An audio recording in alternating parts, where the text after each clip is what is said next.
So what I want to go over in this video, you're a CrossFitter. Guess what? You do not need custom workout programming. You don't need individualized workout programming. Now, I am a huge believer in customized programming, in individualized programming, and if we're getting down to the science of it, it is for a very disciplined person, it is probably the best way to increase your fitness level, to increase your strength, to increase all that. You have to be very disciplined, and I think the people at the top level, CrossFit Games athletes, elite, people that are going to the games, people that are going to semifinals, like those people, I'm not gonna say they do need to be on some level of customized programming. But I'm talking about the majority of the population, the people that love to CrossFit, the people that enjoy CrossFit. If you're somebody that loves and really enjoys CrossFit, you love working out with a CrossFit class with people beside of you, but you feel torn because you also want to get really good at CrossFit and you want to progress in CrossFit, and you understand that you have certain weaknesses that have to be worked on. And maybe you only have, you've got that 1 hour a day for CrossFit class that's set apart. Maybe you could do 15 minutes of work after class, 30 minutes of work after class, but that's it, Or maybe you're in a gym where basically your class ends and another class starts and there's no no area for open gym, there's no area to work on extra stuff. So all you've got is that class time. So, CrossFit is set up where at CrossFit gyms, you've got a 5:30 a.m. class, you've got maybe a 9 a.m. class, you've got a noon class, you've got evening classes, and there's class times. So you don't just go into like the Lovo gym and you're working out on your own. Now there are some CrossFit gyms nowadays that'll have two sections. They'll have one section that is your class area, and then they'll have another section that is your open gym area where anybody can just come in and do anything and work out anyway. But a lot of people one of the great things about CrossFit is the community of CrossFit. When you go to the 5:30 a.m. class and you're working out beside of these people every single day and you're suffering together through these workouts, like it builds a real sense of community. I've really never seen anything like it. Even I'm a Christian, and even being in church, I've never seen community really quite like it is in a CrossFit gym. It's the closest community I've really ever seen outside of like blood family. So it's really interesting that, that these people that are suffering together, I imagine that it's even more heightened in a situation. I wasn't in the military, but people in the military that are suffering together, they're overseas, like, man, I'm sure like it builds very tight-knit community, even more so. But with CrossFit, a lot of people like that working out together, and it's competitive. You're working out beside of people, you're racing, or you're trying to lift the most weight, you're trying to get the fastest score, and it's really fun to have people beside you to push you, can help you push you. Anyway, I don't want to go into just all the benefits of working out with a class, but what I want to talk about and what I want to get at is that if you only can work out for an hour a day or hour and a half a day, you really can only do the CrossFit class programming, and you want to do CrossFit class programming, but you want to get better, you want to work on your weaknesses. I want to talk about how to customize workout programming, your class programming to help you and to work on your weaknesses. So I'm going to go through a sample workout, and we're going to look at that sample workout and then we'll break it down. So the sample workout is going to be first the lift. At most CrossFit gyms, you have a lift and then you've got a conditioning piece. For the most part, if you have strength-biased programming, so today there's going to be a squat snatch. It's going to be one snatch every minute and 30 seconds for 6 sets. Okay, that's going to be the strength portion. And then the conditioning portion is going to be 3 5-minute AMRAPs with 2 minutes and 30 seconds rest in between. In the AMRAP, you're going to do 15 dumbbell Z press with 25 pounds. You're going to do 15 knee tuck in and out, a core exercise. It's kind of like it's kind of like an in and out, putting your hands on the floor, kicking your feet in and out, almost like a crunch. And then 15 calories on the ski erg. Okay, so I'm going to break those down and look at those and look at some examples of what I would do if I had a certain weakness and I came in and was doing this programming. Okay, so number one, let's say that my weakness in Olympic lifting is the bottom of snatch. Okay, I don't have much stability in the bottom of the snatch. I really struggle. Like, I can power snatch the world. I can carry a lot of weight overhead. It's not even necessarily overhead strength. It's just that overhead stability in the bottom of the snatch. Okay, say that's my weakness. I've determined that's just something for me I need to work on. Well, today we're doing 6 sets of squat snatches. We're doing 1 rep every minute, 30 seconds for 6 sets. So probably what I'm going to do is, number one, when I'm warming up, I'm gonna go through some mobility exercises and stability exercises to make sure that my shoulders are really prepped, that my positioning is really good. I'm gonna hone in on those things during my warm-up. So like, a lot of times coaches will put warm-ups on the board, do 2 rounds of this, this, and this. I would throw in an extra thing, right? If you've got tight ankles and those ankles make it where you can't get good depth because you got tight calf muscles, tight ankles, stretch your calves out. Like, add in a 45-second, and during your warm-up, add a 45-second stretch on each calf, right? Add in some SOTS presses on the snatch to get your positioning right before you go into the snatches. Now, once you go into the snatches, what you can do is pause in the bottom of every single snatch for like 5 seconds. No, it's not in your programming. No, your coach didn't tell you to pause for 5 seconds or pause for 10 seconds every time. But I'm sure if you have a good coach, they're gonna understand and they're gonna agree with you working on your weaknesses and working on those things and putting in that extra effort. Now, if they see a reason why you don't need to do that, well then maybe, you know, they might have some feedback for you. Like, maybe they think that's not a weakness for you. Maybe you should do something else. But if my weakness was, you know, my positioning in the bottom of snatch, every single snatch, I'm gonna pause for 3 seconds, 5 seconds, 10 seconds, whatever you think you need in the bottom of that snatch, okay? So if Olympic lifting is something that you're working on, that would be a good idea. Maybe let's say that barbell cycling is something that you really need to work on. You have a competition coming up, you really need to work on barbell cycling. Okay, so now you need to do more reps on the squat snatch. So maybe where everybody else is doing 1 rep for a higher percentage, maybe you talk to the coach and you're like, look, I really got to work on, you know, barbell cycling. I need to be doing, you know, 5 reps. So if it's cool, I'm just going to do 5 reps every minute and 30 seconds, and I'm going to work on cycling that barbell, you know, and hanging on to it the whole entire time, right? So those are ways that you can modify the programming to work on your weaknesses. If you're super strong and you're super good at the snatch, and you can snatch, you know, 265 pounds every minute for 6 sets, then maybe you want to work, you're the one that wants to work on barbell cycling. Or maybe for you, you know, the weight on the snatch isn't super important. You're really, really good at snatches, so you're going to try to save yourself for the Metcon. Now, so going into the Metcon, going into the conditioning piece for today, if your weakness is, say you are an athlete that needs to work on endurance, like specifically like cardiovascular endurance, when you do workouts, you're like, you get out of breath. You feel like you can't breathe. That's kind of your limiter. That's what makes you stop in a workout. And so let's say like a individualized coach was gonna say, okay, now what we're gonna do for you is we're gonna write up, we're gonna have you do 5 days a week. We're gonna have you do 30 minutes of zone 2 heart rate, which is pretty low intensity exercise. Or maybe that individual coach, you know, that would probably be about right. 5 days, 30 minutes per session, or maybe 2 days a week at 60 minutes per session, or 3 days a week at 45 minutes per session, something like that. So maybe zone 2 cardio is something that you need implemented a little bit more. Maybe you're a really powerful athlete. Maybe you have good muscle endurance. You have great shoulder endurance. So now we've got a workout today, 5-minute AMRAP, 15 dumbbell Z press, 25 pounds, 15 of the knee tucks, 15 cow ski, and maybe you're like, man, like I can crush this workout. I could like, my muscle endurance is fantastic.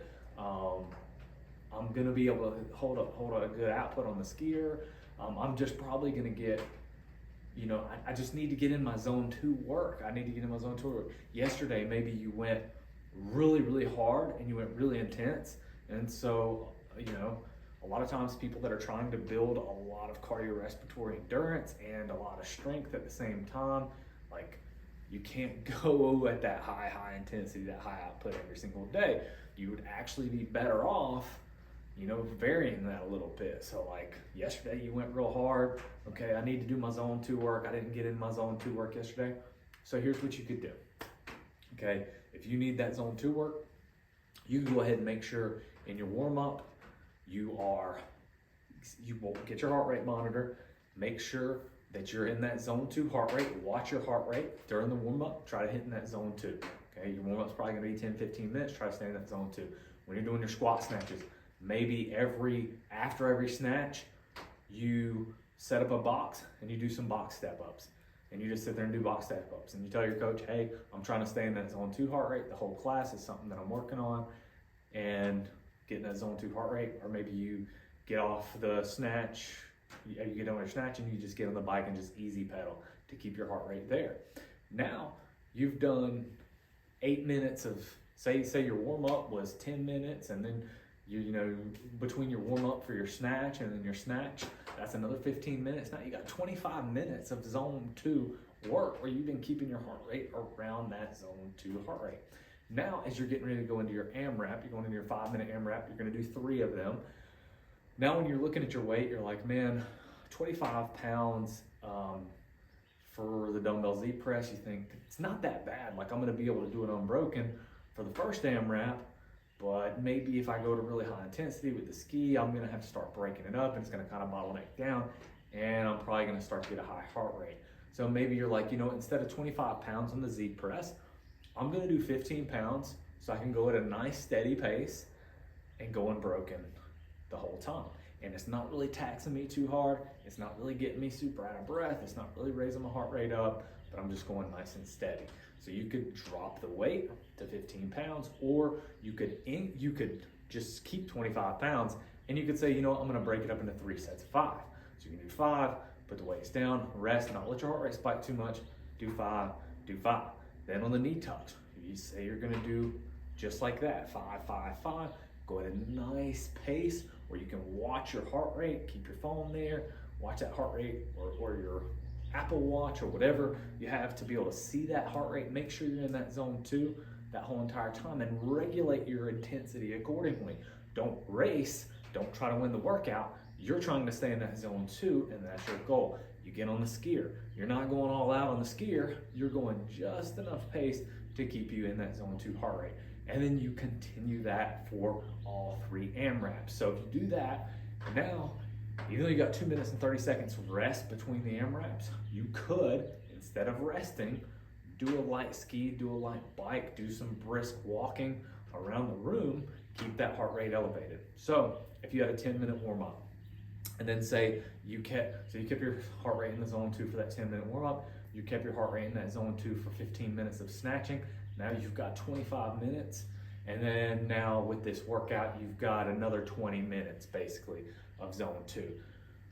45 minutes, right? So there's your 45 minutes of zone 2 right there. So you can tailor these workouts in that way. Now, let's say there's another person in the room, and this person is wanting to build muscle mass. Your number one goal is to be jacked, is to be ripped, it's to build muscle mass. Okay, now maybe your goal with this workout, we look at it, 5-minute AMRAP, 15 dumbbell Z presses, 25 pounds, 15 knee tucks, 15 cow ski. Maybe you're like, you know what, I need a little bit higher of a load than that 25 pounds. Maybe you've got great shoulder endurance, you're already pretty jacked, but your goal is to be even more jacked. Okay, your main goal is building muscle.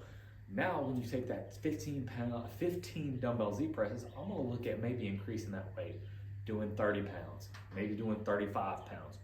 Whatever weight is gonna get you like really close to that line of failure almost every set. So like I'm gonna get, and maybe you get like so close to that line where you do, you know, you can't do 15. I would set it up where I'm getting pretty dang close to failure, if not failure, right out the gate from the very first set on, because you're worried about muscle mass. You're not as worried about conditioning. You're not as worried about winning the workout. Your main thing is muscle mass. So, you know, maybe you up that weight, find a weight that, man, you get to that 15th rep and you're like, dang, man, I'm about to set these dumbbells down. Because you're gonna get quite a few sets of that in this workout. Same thing for the knee tucks. Like maybe the knee tucks are kind of, you know, they're gonna be too easy for you. They're not gonna give you enough load to try to build up your ab muscles. Like maybe you're really wanting to build up those abs and work on those actual ab muscles, getting definition. So you're like, you know what, I'm gonna do GHD sit-ups here, or I'm gonna do strict toes to bar here, or whatever, and get that loading. Now whatever can put you at a point where right when you get to that 15, like you're almost gonna fail. Ab wheel rollouts would be a great one. You know, 15 ab wheel rollouts, where like you're getting to that 15th rep and you're like almost about to fail. Now you can go to the skier, 15 cal ski, and just set your damper really light and just ski very, very light. Rest and recover, so that way you're ready when you come back to the dumbbell seat press, you're ready to go. Now you might only get 2 sets in per AMRAP doing it that way. You might not even get quite 2 sets. But if you're doing 3 AMRAPs, you're gonna get at least 3 to 4 sets of each exercise, 3 to 4 sets, almost to failure. Now you're in great muscle building territory. So now you've just customized that workout to help you meet your goals of muscle building. So, man, and I hope that can just stir up some ideas, give you some ideas. I mean, ideally we don't want to go and the coach writes a workout and we completely change the movements to things that are just not even the same, right? You're not going to go in and he's got dumbbell Z press programmed and you're doing wall balls. Like, you know, you're not going to do that, but you know, but being able to customize on the fly, customize that workout to meet your goals, okay? Figuring out your weaknesses. And maybe, you know, another idea, if you are pretty well-rounded and you don't have a lot of real glaring weaknesses, something that you could do is every month or every 2 months, give yourself one goal to work on. So it'd be like, okay, for this 2-month block, okay, I'm gonna take my daily workouts in my CrossFit class and I'm gonna tailor them towards increasing my cardiorespiratory endurance. So I'm gonna add in a lot more zone 2 heart rate training. Okay, I'm gonna work that into my programming, into what the coach is having us do.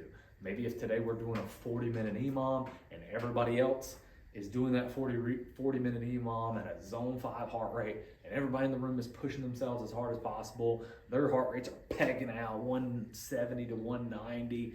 You know, maybe you're over there keeping it zone 2, keeping it chill, keeping it in that 130, 140 heart rate. If you're muscle building, right, you're trying to work on maybe specific muscle groups. Maybe it's muscle building in general, so you're tailoring the workouts to muscle building in general, trying to go to that point of failure. Or maybe you're just focusing on one muscle group. Like for this 2 months, I'm going to work on my shoulders. I'm going to work on trying to build my shoulders up as big as possible. Maybe your thing is local muscle endurance, okay? If your goal is local muscle endurance, you need to increase endurance in your shoulders. But let's say you can't do 25 pounds unbroken every single set. Chances are you might actually benefit more from doing 20 pounds, dropping the weight just a little bit, 15 pounds, and making sure that every single rep set is unbroken, okay, and not going to that point of complete failure. Okay, you want to get pretty close, but not quite there. You know, this is a good workout at 15 reps plus for muscle endurance, but maybe there's some days where, you know, you're supposed to do, you know, 10 reps of an exercise and you're really just wanting to work on muscle endurance, so you up that amount to, you know, 20 reps instead of 10, and you use a lighter weight to try to increase that muscle endurance. If muscle endurance is your issue, if Olympic lifting is your problem, you're going to want to incorporate a lot of, movement specific warm-ups to help you get prepped and ready for lifting that day. If you struggle in the jerk, you're going to need to do things such as like a tall jerk, okay, when you're prepping, when you're warming up for that workout. Same thing with, your pull. If your pull is off, you might be doing lasha pulls, you might do clean pulls during your warm-up, and like really dial in and use your warm-up time wisely. You may pause in the bottom of a snatch, pause in the bottom of a clean. If you're really, really working on building squat strength, like there's so many different things that you can work on, but hopefully that gives you some ideas on how to customize a little bit. And yeah, so you can segment it through the year. Like this 2 months, I'm gonna work on cardiorespiratory endurance. Once I raise that cardiorespiratory, ceiling, now I'm gonna work on muscle endurance. And then after I work on muscle endurance, maybe I'm gonna work on VO2 max. Now I'm just gonna really, really go hard and get in that, zone 4, zone 5 heart rate a lot in my workouts. And maybe after that, you're like, I'm gonna go through 2 months of strength. I'm gonna do the heaviest weights I can in every workout. Maybe not every workout, but in a lot of my workouts, I'm gonna go really heavy and I'm gonna work on strength. And then maybe you go back to that muscle building phase, and from there maybe you go to that cardiorespiratory phase, and from there maybe you go to that muscle endurance phase, right? And so you kind of, maybe you keep yourself focused by having kind of different blocks through the year where you're focusing on different things. But anyways, I think it's a thing in CrossFit. I think that a lot of people feel torn. Do I have to do custom workout programming or to get better? Because I love doing class. I love working out with my classmates. I remember at one time I was at that point where I loved working out with my 6 a.m. class, but also I was really starting to get decent at CrossFit relative to my peer group, and kind of got recruited into the competition team, competition programming. And so from there I felt torn. Like, I don't want to leave my people, but at the same time I feel like I have to do this custom programming to get better. And I think that you don't necessarily, unless you are somebody that's really trying to go to the games. And even so, I don't think that that the custom programming is necessary for every single one in every single situation. I think that you can make a lot of benefits and a lot of gains by being intuitive, by knowing yourself. And I think that having that athlete intuition is even more important than the custom programming itself. Because even if your coach writes out 5 days of custom workout programming for you, and after day 3, you're beat to a pulp, and you're sore, you're broke down, you're beat down, and you're unable to complete the workout as it's written. Or if you do, you feel like you're getting close to injury, you're overtraining. In that case, that athlete, that intuition as an athlete and knowing your body is more important than the custom programming. Because you're still gonna have to know how to back off anyways, right? You're still gonna have to know how to auto-regulate, how to adjust that programming. You're gonna have to know when to back off, when to push as well. Sometimes there could be days where your coach just has, snatches programmed up to 90%, and you throw up 90% like it's nothing. And you're like, man, today's my day. Like, you can't always plan and schedule when you're gonna feel good to hit a PR. Your coach might try to taper you and try to get there, but man, like if you're feeling really, really good, sometimes it's the day to go for it. If you're feeling really, really bad, it's probably not the day to go for it. And yeah, I could just go even further down that rabbit hole. But like, knowing yourself as an athlete is huge. If you've went really hard for 2 days at the CrossFit gym, and now you're just beat up, you're tired, you're wore down, you're feeling foggy at work, you're coming into the gym and you're going to warm up, and like if you go to warm up and your legs are just burning, your heart rate's getting up, Your resting heart rate's up. Like you go to do simple things in the gym and your heart rate just kind of goes through the roof. And for me, it's especially like leg burn, lower back burning, heart rate kind of getting elevated too fast. I know that I'm like borderline overtraining. So what you should probably do in that scenario is, okay, if I had a workout like today's workout, the 5-minute AMRAPs, the snatches, like I would probably keep the snatches light. I'd work on speed. I would work on technique. I would be super intentful to make sure every single snatch, even though it was light, was perfect and fast, right? And really get dialed in on that. Then during my AMRAPs, if I'm normally somebody that would have done RX and done 25 pounds on the Z presses, I'm gonna cut that weight down. Maybe I'm just gonna say, you know what, today I'm just gonna do 15 pounds and you know, I'm not gonna go hard on the ski, and I'm just gonna move. I'm gonna get some blood flow, I'm gonna get some exercise, I'm gonna get my heart rate up a little bit, but I am not going to push myself to that limit. Because the truth is, if you're going hard, I'm not talking about hard mentally, I'm talking about if you are going all out, you are exerting your muscles, you're exerting your heart, you're exerting everything. Like if every single day, every single workout, you are pushing your body to the max and redlining every day, I would argue that you're not actually going hard every day. All right, you're going hard mentally every day. You're going hard in that pain cave every day. But here's the thing, your body is not going to physically be able to put out your 100% effort every day, especially when you're beat down from the day before. So at some point, what feels like 100% is actually maybe 90% or maybe 80%. As that cumulative fatigue starts to set in and you start getting more and more tired, you feel like you're going hard. You feel like you're going 100%, but you're really not at your true 100%.